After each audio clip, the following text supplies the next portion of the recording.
안녕하세요. 수임형 비크루트입니다. 지난번에 이어서 자기소개서 한 번 더 할 건데요. 오늘은 지원 동기에 대한 이야기입니다. 그 전에 팬미팅이라고 하기에는 저희가 팬이라고 하기엔 좀 그러니까 같이 모여서 11월이나 10월 중에 인천에서 한번 만나보고 싶다 하시는 분들이 있으시면 댓글 한번 달아주세요. 그분들 수가 어느 정도 되면 제가 자리를 한번 만들어 볼게요. 저는 솔직히 자기소개서 쓸 때 사문단으로 나눠 쓰는 것들을 하지 않아서요. 제가 쓸 때는 이런 부분 따로 쓰지는 않지만 그래도 입사지원서를 받아보면 보통 이렇게 네문단으로 나눠서 쓰셔서 보내시거든요. 그래서 뭐 네문단으로 나눠 쓰셨든 아니면 저처럼 이렇게 한 문단으로 쭉 내려 쓰셨든 읽고 평가를 하기는 해요. 그래서 드리는 말씀인데 그 지원 동기 부분 잘 써야 하나요? 라고 물어보시는 분들이 있어서 당연히 그 부분 굉장히 잘 써야 한다고 말씀드리고 싶어요. 그리고 가장 잘 써야 하는 부분이기도 하죠. 물론 다른 면접관님들이나 아니면 서류만 평가하시는 분들이 생각하시기에 그 부분 잘 써야 되느냐 라고 생각하시기에 개인적인 편차가 있을 수도 있지만 저는 그 부분 굉장히 잘 써야 한다고, 특히 네문단으로 나눠 쓰시면 그 부분 진짜 잘 써야 된다고 생각합니다. 그리고 높아심에 얘기하지만 제가 만드는 영상들의 기본은 중소기업이라는 거 아시죠? 저 같은 경우에는 자기소개서 서술형으로 막 앞뒤로 꽉꽉 채워서 써주시잖아요. 그럼 맨 위에 줄 한 두 문장 읽다가 못 읽겠다 그러면 맨 밑으로 내려옵니다. 지원 동기를 먼저 봐요. 그리고 지원 동기를 못 썼다 그럼 그것만 보고 치우죠. 무시하는 거 아니지만 어쩔 수가 없어요. 한두 명이 아니니까. 왜냐하면 모든 항목들 다 열심히 진짜 정성스럽게 다 써주셨겠지만 우리나라 말은 미괄식이거든요. 사과가 맛있다가 맛없다가 맛있다가 맛없다가 맛있다가 맛없다가 요즘은 비싸다 그러면 맛있다 맛없다가 아니고 요즘은 비싸다가 중심이잖아요.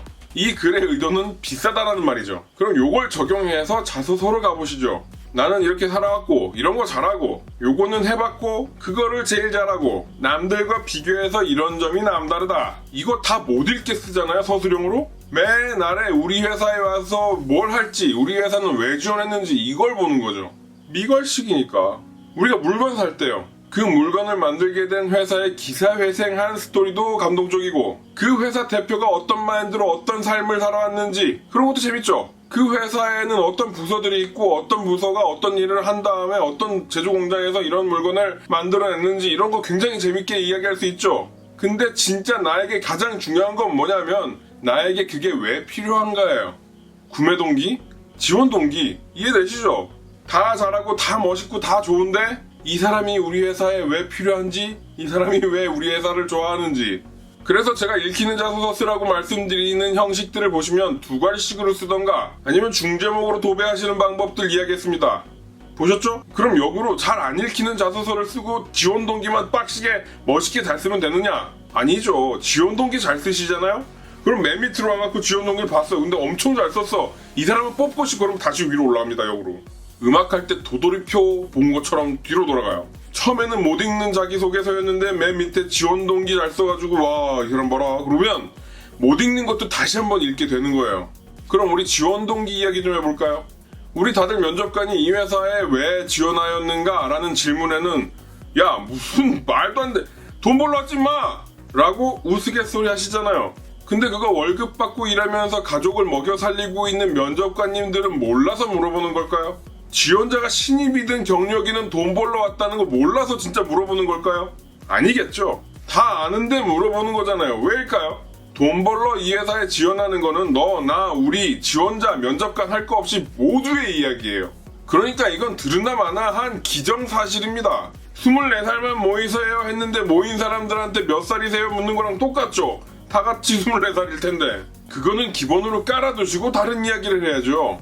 저 같은 경우에는 이런 지원 동기 부분 면접에 가서 이야기하는 편인데 왜 이 회사를 지원하셨냐고 물어보면 이 회사에서 내가 어떤 역량들을 가지고 하고 싶은 일들이 있고 그것들을 통해서 어떤 결과를 만들어내고 싶은지를 이야기합니다. 회사에서 하는 업무적으로 결과를 내는 거 이야기하고 업계에서 어떤 결과를 만들어낼지를 이야기하고 개인 인생엔 그것들이 어떻게 나에게 도움이 될지 그런 결과들을 이야기해요. 예전에 다른 영상에서도 이야기 드린 적이 있는데 1년 뒤엔 어떻게 되어 있을 거고 5년 뒤엔 어떻게 되어 있을 거고 이런 게 그런 맥락이죠. 기억나시는 분들 있죠? 그리고 이런 일들을 해왔었는데 이 회사에서도 이런 일들을 업무에 적용해서 결과를 만들어내고 싶다. 여기서도 발전적인 결과물들을 내 스스로 얻어내고 싶다. 이런 이야기들이 구체적이고 경험론적이고 허구적이지 않아서 열심히 해볼게요 같은 추상적인 이야기보다 훨씬 더 많은 점수를 얻을 거라고 추측하면서 어느 정도 확신합니다. 자, 그러면 제가 지금 다니고 있는 이 회사에서는 이력서 검토하는 일을 안 하니까 예전 기억 더듬어서 지원 동기 유형에 대해서 좀 얘기해 볼게요. 자신감 쩌는 형이 있고요. 성실함이 넘치는 분들도 있고요. 일하고 싶은 의지가 폭발하는 분들도 있어요. 이 중에 가장 많은 유형인 분들은 여러분들이 예상하시다시피 성실함이 넘치는 분들이죠. 근데 그거 나쁜 거 아니지만 돈 벌러 오는 거랑 똑같은 기본형이에요. 지원 동기에 성실은 깔고 가는 거예요. 피자판에 치즈처럼 당연히 깔고 가는 거고 자신감, 경험, 의지, 경력, 토핑으로 구매, 입사 시키는 거잖아요. 갑자기 피자 땡기는데? 오늘의 결론은 우스갯농담은 웃으면서 해도 되는데 비난하기에 앞서서 이해하고 공략하시라는 거